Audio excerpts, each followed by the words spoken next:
Welcome back everyone to the channel. It's been a long time since I uploaded a video, and well, it's because, as the title suggests, I have finally sold my G82 M4 after 5 months of ownership. So today's video is going to be explaining exactly why I sold it only after 5 months, and then I'll be making another video on total cost, financing it, how much I sold it for, and then I'll be making another video on the things I like and dislike. Even though I don't have the car with me, I still think those videos will be beneficial for anyone who's looking to buy a G82 M4. Before we begin today's video, I do want to give a shout out to the sponsor of today's video, which is Extra Wallets. So Extra provides high quality wallets and accessories. This is the Parliament in a cognac color. It is a vegan leather wallet, basically used for everyday use. It has a very slim profile, so it can fit anywhere you want it to fit, but not only that, it fits a lot, which is the greatest part of this wallet. So if you click this button, which is a cool party trick, boom, all your cards come out in one place, and you can pull it out if you want,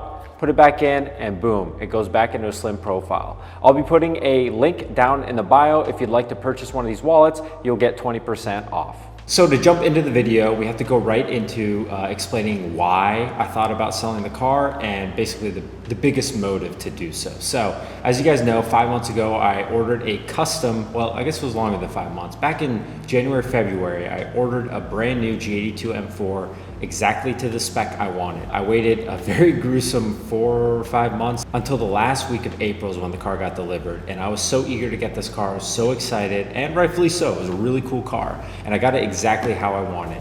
I got the car, and honestly, I will say the first day I was there at the dealership signing the papers, I had a feeling in my stomach. I was like, I don't know if this is the right idea, or basically the right car for me. And well, some of you might flame me in the comments saying like, well, you should have expected that. Why didn't you do more research? And I totally agree with you. I just kind of went with what everyone else was saying on YouTube reviews, on Instagram posts and things like that. Everyone was giving the car great reviews. So I was like, this car's gotta be amazing. Like, I trust everyone else. Well, I guess I shouldn't. Regardless, I got the car, and the first month or two, I was like super excited. This car was amazing. I went on a long road trip, about 7 hours straight in the carbon fiber bucket seats. But slowly as time went on, I realized that, the excitement wore off, and that this car really is not a good daily driver. Now, keep in mind, this car is not advertised as a daily driver in whatever means, but I figured, you know what? I had a C63S coupe, a 2018, a V8, more powerful than the M4, and I dailied that from 11 miles on the odometer when I ordered it to 70,000 miles within 2 years. And I lived in Philadelphia. I drove it in the city. I drove it every day, and I never complained. I never basically was like, why did I buy this car? I love that car. The M4 was completely different. It just wasn't the car I wanted, right? So it was a coupe, which was really cool, but it was such a hassle to drive. That was my biggest motive to looking to sell this car, was it was a hassle. So normally when you get in a car, you're like, hey, I'm excited, let's go for a drive. But this car, nope. Every time I opened the garage, I was like, I don't really want to drive this car. I don't want to go to Wawa with it. I don't want to go grocery shopping with it. It was just like a burden on me of driving the car, like in the city especially. And like I said, wasn't advertised like that, but the C63S I did exactly the same stuff, no problem. So what's the issue? And I really think it comes down to the car itself. One, the car felt really, really heavy driving around. Like, it just felt like a boat.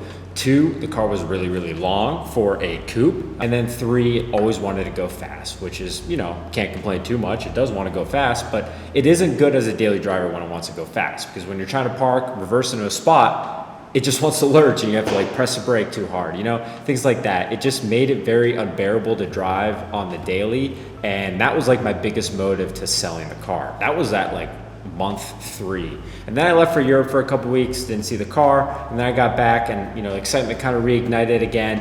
And then after a couple weeks, again, it was like a burden. I was like, I have to get rid of this car, because it's not fun to drive. It's not fun to drive if you're driving anything but fast. So anytime I'd get on the highway and floor it, the car was amazing. The car felt like a jet. It was fast, it was loud, it was so cool. But after that, nothing. Like I felt nothing towards it. It was just very, very boring. Like anything around town, the C63S driving around slow, like it felt cool, it was loud, it sounded cool, it looked cool. But the M4, it looks cool, but it just was not fun driving around town. And that was my biggest complaint. After owning it for the 3-4 months, I definitely wanted to sell it. I didn't drive it anymore. I just parked in my garage, left it there, and I was ready to sell it. And then finally I came across a really good deal, and I'll be going over this on another video on how much I bought it for, how much I sold it for.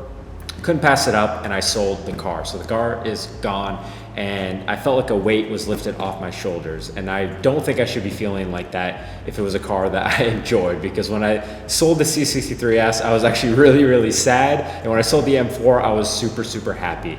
And that's pretty much the reason why I sold the car, was that it was a hassle to drive and it wasn't fun to drive around town in slow speed. So if you're looking to buy an M4, keep this in mind. Obviously my opinion could differ from other people, and I might get a lot of BMW fanboys coming in the comments and flaming me because like, oh, you don't know how to drive, oh, it's super fun.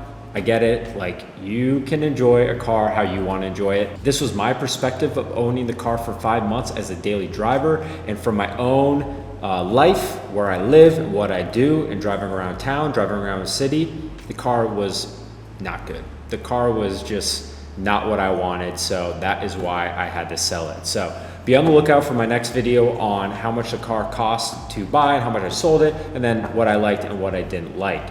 If you guys have a G82 or G80 M3, M4, share your experiences in the comments below. I do want to see your perspectives. I've noticed a lot of G80, G82 owners sell their car within a year. I've actually talked to a lot that have sold within a year, and I think that's a pretty good indicator of how good that car is and how much people actually like it, because not many people keep it for long. So I might not be the only one. If you guys enjoyed this video, please give it a thumbs up. And if you already, please subscribe to the channel, as there's a lot more videos coming on the M4, even though I sold it. Going back to what car I'm gonna get next. Very excited to share that with you guys, so stay tuned. Thanks again for watching.